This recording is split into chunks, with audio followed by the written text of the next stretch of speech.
drop of his blood on his head, Satan will be knocked dead.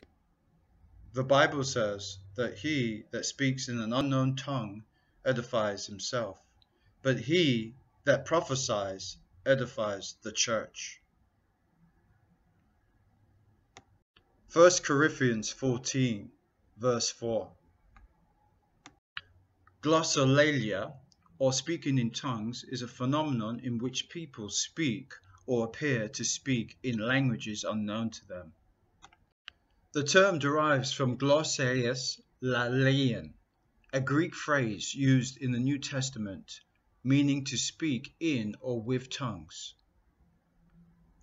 Edification means the instruction or improvement of a person morally or intellectually.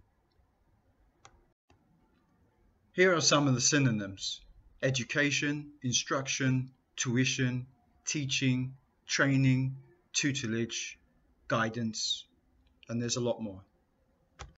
Here is the more: enlighten, illuminate, verse, edify, indoctrinate, drill, discipline, train, show, guide, and instruct.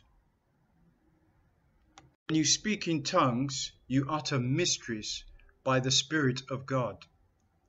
The frontal lobe falls asleep, causes a communication to be enhanced between the earth and the heavens, where God is. And Satan will be